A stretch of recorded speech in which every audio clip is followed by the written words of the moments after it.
और वो खबर जो आम लोगों से जुड़ी हुई है, जिसका आम लोगों के जनजीवन पर खासा प्रभाव पड़ रहा है। तो देखिए ये खास खबर।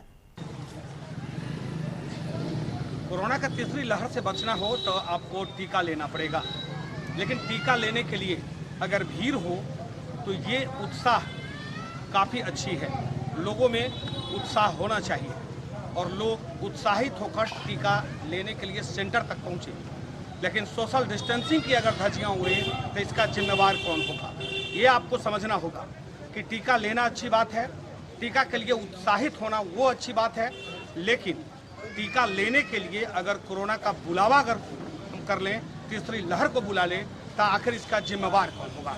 अभी हम आदित्यपुर के वो उप स्वास्थ्य केंद्र में है जो अर्बन एरिया का है, और इस स्वास्थ्य केंद्र का जो हाल है वो देखिए, अंदर का जो दृश्य होगा वो दिखाएंगे और उसके बाद हम आपको बताने की कोशिश करेंगे कि वाकई सोशल डिस्टेंसिंग की धज्जियाँ उड़ रही है।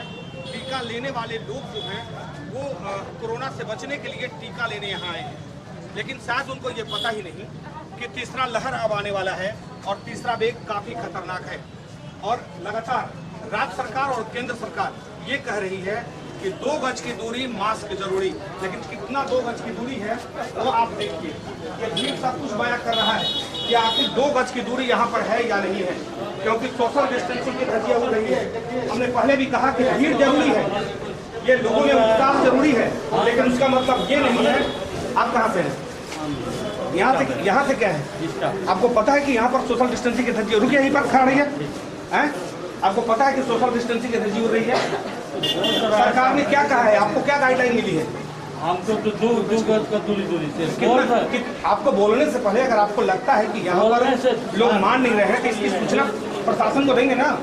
सर देखिए, ये लोग उनको बोलने से भी नहीं मानता है, सब इकट्ठा हो जाता है। वो जरूरी है, उत्साह है लोगों में, लोगों को डर है, हमको टीका लेना है, ये अच्छी बात है। लोग का भीड़ आना अच्छी बात है, लेकिन भीड़ को नियंत्रण करना ये आपकी जिम्मेवारी बनती है। आपके अधिकारी कौन है यहाँ पे? दूसरों में नहीं, यहाँ पर कौन बैठे हुए अंदर में जो इंजेक्शन दे रहे हैं? देखिए, एक बार हम आपको यहाँ का भीड़ दिखाएंगे और भीड़ से बखूबी आप समझ पाएंगे कि वाकई जो सोशल डिस्टेंसिंग की जो धज्जियाँ हैं, इस बताइए क्या बोले थे? क्या कितने देर से आप लाइन में खड़े हैं?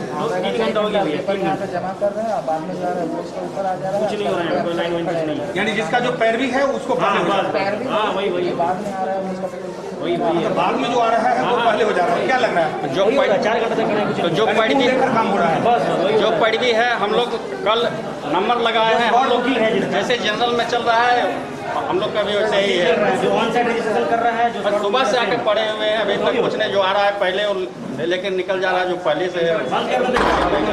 आपने कहा कि वाकई जो व्यवस्थाएं हैं इस वक्त देखिए, एक बार जैसे ही कैमरा आया उसके बाद अंदर के जो कर्मचारी है वो अपने आप को लॉक कर लिए हैं। अब आप समझिए कि जो लोग 2 घंटा 3 घंटा से लाइन में खड़े हैं, ये हमने पहले भी कहा कि ये बहुत जरूरी है, उत्साह लोगों में जरूरी है, क्योंकि कोरोना का तीसरा वेव से बचना है तो लोग कोरोना का टीका लेंगे ही। एक बार ये नज़ारा हम आपको दिखाने की कोशिश करेंगे। एक बार देखिए खिड़की पर ये भीड़, और ये भीड़ सब कुछ कह रहा है कि वाकई जो है कि सोशल डिस्टेंसिंग की यहाँ धज्जियाँ उड़ रही है। अब तीसरा वेव से बचना है तो ये क्या खतरनाक, इतना खतरनाक अगर सीन अगर हो तो निश्चित तौर पे आप ये समझ जाएंगे कि आखिर तीसरा वेग जो आने वाला है उसका जिम्मेवार कौन है। ये सीधी सी बात है, जो अंदर में बैठे हुए हैं वो कुछ पहले वो बाहर थे, और वो बाहर थे लोगों से, जो उनके अपने लोग हैं उनसे ये कह रहे थे कि आप अंदर आइए, हम आपको टीका दे देंगे। जो इनके पहचान के लोग नहीं हैं, जो इनके लोग नहीं हैं, उनको लाइन में लगाया जा रहा है। तपती धूप और तपते धूप के बीच लगातार सोशल डिस्टेंसिंग की धज्जियाँ उड़ रहा है यहाँ पर। इतना ही नहीं, लोग के पास ग्लव्स नहीं है। जो अधिकारी काम कर रहे हैं, जो डॉक्टर काम कर रहे हैं, जो कर्मचारी काम कर रहे हैं, उनके पास ग्लव्स नहीं है। अब आप समझिए कि तीसरा वेग अगर आता है आदित्यपुर में तो उसका जिम्मेवार कोई और नहीं, ये उप स्वास्थ्य केंद्र, इस स्वास्थ्य केंद्र के जो अधिकारी हैं, कर्मचारी हैं, डॉक्टर हैं, वो उसके जिम्मेवार होंगे। अपने सहयोगी ऋषभ के साथ मैं मनोज कुमार, कशिश न्यूज, आदित्यपुर। पटना के सड़कों पर पॉलिटेक्निक की छात्र छात्राओं का प्रदर्शन हो रहा है। यह अभ्यर्थी हैं, इनका कहना है कि पिछले कई साल से इनका परीक्षा लिया गया, नंबर बेसिस पर इनकी नियुक्ति होनी है, लेकिन अभी तक बिहार टेक्निकल सेवा आयोग ने इनकी नियुक्ति का परीक्षा फल नहीं निकाला। पुलिस पहुंची है, पुलिस ने फिलहाल इनके प्रदर्शन को यहाँ रोका है और ये लोग खड़े हुए हैं। ये नज़ारा हम आपको पटना के बेली रोड का बीरचंद पटेल पथ का दिखा रहे हैं। आप देख सकते हैं ये पूरा नज़ारा किस तरीके से है, जिसमें भारी संख्या में यहाँ लड़कियाँ हैं और इनका कहना है इनके साथ निश्चित तौर पर सरकार नाइंसाफी कर रही है। हम कुछ लोगों से बात करेंगे यहाँ, हम उनसे पूछेंगे कि आखिर क्या मामला, कब से रिजल्ट का इंतजार कर रही है? 8 महीने से रिज़ल्ट का इंतज़ार कर रहे हैं। हर महीने नए तारीख दिए जाते हैं, 15-20 माह के अंतिम सप्ताह में रिज़ल्ट जारी होगा, लेकिन रिज़ल्ट नहीं आता है। क्या चाहती हो? हमें बस रिज़ल्ट चाहिए और कुछ नहीं चाहिए। ऐसा हमारा कोई बड़ा चाहत नहीं है, जो हमारा हक है वही हम लोग मांग रहे हैं। हक चाहिए और रिजल्ट चाहिए, इन्हीं मांगों को लेकर ये लोग यहाँ आए हैं। और इन लोग का ये, आप इसे प्रदर्शन कहें, आप इसे कह सकते हैं कि मानव श्रृंखला का नाम है, आप इसे कोई दे सकते हैं, लेकिन कहने के हम डिप्लोमा वाले की सुनो सरकार जल्द करो, क्या मामला है? हम लोग का जो काउंसलिंग वेरिफिकेशन है जो करवा लिया गया है, रिजल्ट निकाला गया था वैकेंसी 2019 में जो वेरिफिकेशन करवा लिया गया है, लेकिन 6 महीने जनवरी में ही वेरिफिकेशन कंप्लीट हो गया है, लेकिन कह रहा है कि अभी तक हम रिजल्ट जारी नहीं कर रहा है। बार बार जाके पूछने के लिए जाता है तो बोलता है डेट देता है कि 1 सप्ताह में हम जारी कर देंगे, लेकिन जारी नहीं कर रहा है। रिजल्ट चाहते हैं? हाँ, रिजल्ट चाहते हैं। देखिए रिजल्ट चाहते हैं और इनका पूरा जमावड़ा है पटना के बेली बीरचंद पटेल पथ पर। पुलिस पहुंच गई है, इनके प्रदर्शन को पुलिस ने यहाँ रोक दिया है और इनका कहना है our life is not your game that you are playing of my life. इनका कहना है कि सरकार को तत्काल रिजल्ट घोषित करना चाहिए। आखिर कब तक विचार करे? इन लोगों का प्रदर्शन है, पुलिस ने यहाँ इन लोगों के प्रदर्शन को रोक दिया है। फिलहाल यहाँ भारी संख्या में, यहाँ से लेकर देख सकते हैं पूरा एक मानव श्रृंखला की तरह इन लोगों ने लगाया है और फिलहाल रिजल्ट की मांग को लेकर पटना के सड़कों पर ये जूनियर इंजीनियर अभ्यर्थी उतरे हैं और सरकार से रिजल्ट की मांग कर रहे हैं। देखना होगा कि इनकी मांगे सरकार के कानों तक पहुँचती है या नहीं।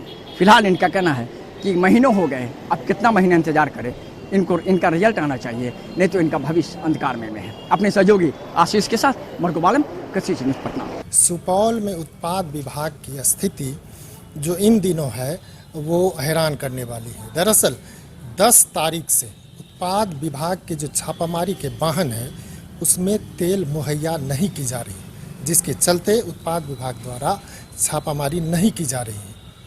जाहिर सी बात है, जब छापामारी नहीं होगी तो ऐसे में शराबबंदी की जो सरकार का फरमान है उस पर कितना असर पड़ेगा ये समय ही बताएगा। लेकिन फिलहाल जो स्थिति है वो पेट्रोल पंप के मालिक द्वारा जो मुहैया कराई जाती थी उत्पाद विभाग को तेल, इसको लेकर एक आवेदन दे दिया गया है उत्पाद अधीक्षक को और स्पष्ट रूप से कहा है कि जब तक पुरानी राशि का भुगतान नहीं की जाएगी तब तक उन्हें अब तेल मुहैया नहीं कराया जाएगा। बताया गया है कि पेट्रोल पंप का जो संचालक है उसका लगभग 5,85,000 रुपया ड्यूज हो गया है उत्पाद विभाग पर।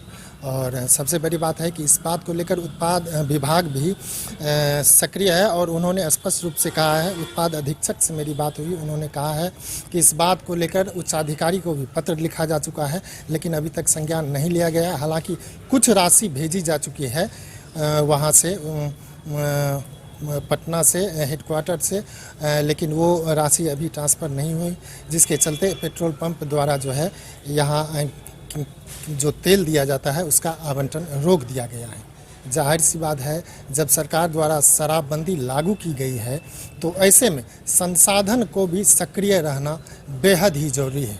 लेकिन जब छापामारी के लिए जो वाहन है उसमें तेल ही नहीं रहेगा तो शराबबंदी कहाँ तक सफल होगी ये आने वाला समय ही बताएगा। उत्पाद विभाग का कहना है कि आवंटन का अभाव, और आवंटन का अभाव में तो हम यही बात सुनते आए 3-4